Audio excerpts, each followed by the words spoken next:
guys, so today we're going to be looking at how to properly install this MSD two-step system. So I looked all over YouTube and I couldn't find any videos describing how to actually install this system. So we're going to take a look at this today.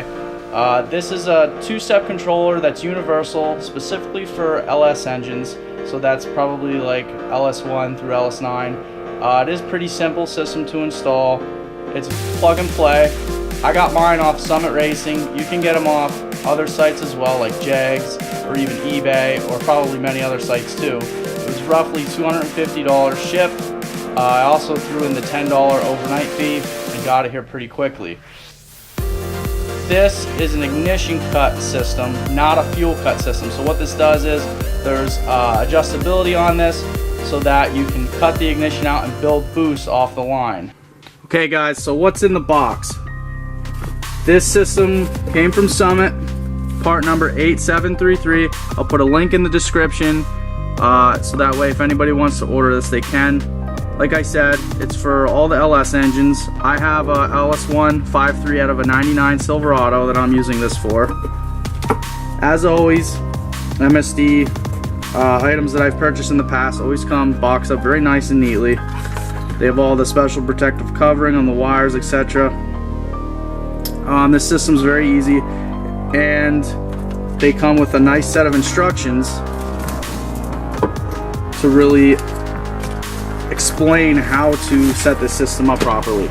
So what's in the box? It comes with the actual ignition controller, which it has two adjustments on it. The one to the left you see here, that's for thousands. The one to the right you see is for hundreds. And then it comes with two wires and 4 plugs. Now the 4 plugs, those will just go into your ignition coils and they'll intercept that signal. And then that's very easy. You can't mix these up. It even says right in the directions, it doesn't matter which side you put them on, because all it's doing is interrupting your ignition signal. And then you also have a white and blue wire and a solid blue wire. The white and blue wire, which it tells you on the instructions here, the white and blue wire, it shows being hooked up to a clutch switch for a 12-volt signal. So for me, I have a trans brake, so I already supplied 12 volts through a push button on my shifter. So what I'm going to do is take that same 12-volt signal and hook it up to this, so that way when I'm on the light, I push that button and I lock the trans brake and I hit the two-step, and I'll set the RPM of this to what my converter limit is, which is around 3200 stall. So I'll probably just set this to 32, and that way they lock up nicely and give me a nice launch. Also, if you wanted to, you could also hook the blue one up instead of the white and blue and supply a ground to activate this as well. So you could either do the supply the 12 or the ground, and either one will activate it. But the instructions clearly state do not use both of these at the same time. They also give you this cool little plug, which I'm going to run into the cabin and hook up to that 12-volt signal that I was just talking about. They also come with the screws to mount it to the firewall, which is what I'm going to do to keep it close. That's the only thing that kind of sucks, is this will have to stay in the engine bay, and it'll probably see some heat at some point, especially in the higher temperatures this summer, which, you know, working with electricity, sometimes it's not very great for ignition components to see a lot of heat. So I'm hoping that being that this box is insulated well, that will not affect anything.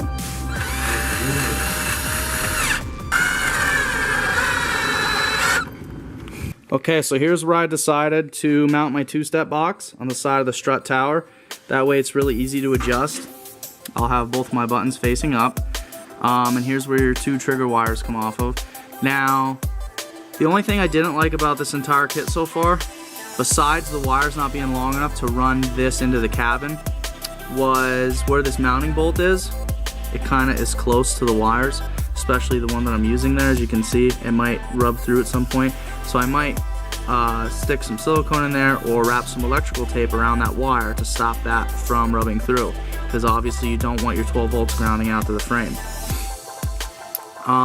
So I'll tuck these wires in, and then all I have to do was run this to my push button for the trans brake and just be able to send 12 volts to that. It's really simple. These are just gonna plug in.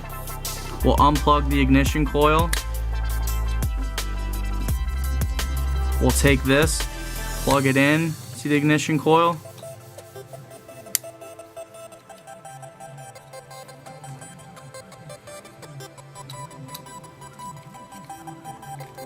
And then we'll plug this in, and that's just gonna intercept that signal for the coils when you hit the button.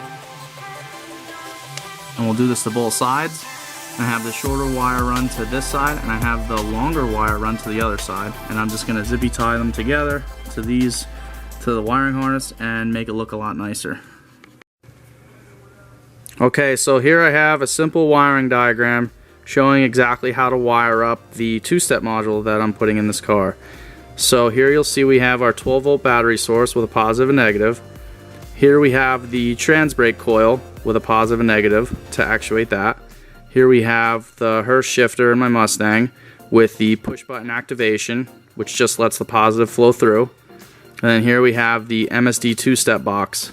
So we take the negative, run that to the trans brake. We take our positive. Also you'll have to obviously ground this, but as you would any battery. Then we'll take the positive, run that through the shifter, and what comes in must come out when the push button's activated. So when we activate that, this positive will come out and it will send a positive 12 volts to the MSD two-step, which will activate the rev limiter, and then also will activate the trans brake coil. So that way we can build boost and be on the trans brake. So when we let go of the button, we have what we like to call the woo factor. And most importantly, add stickers.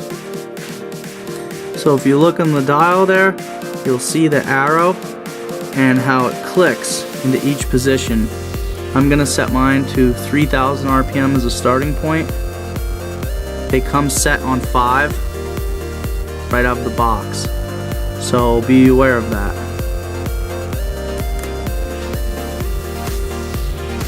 And that's it, and for me that will be 3,000 RPM. Hey guys, so that is how you install the MSD two-step. Unfortunately, I will not be able to do any testing on this today because I don't have the car up and running. I got a few other things to do to it before we get a dyno tuned, but I will show some test hits after I get a dyno.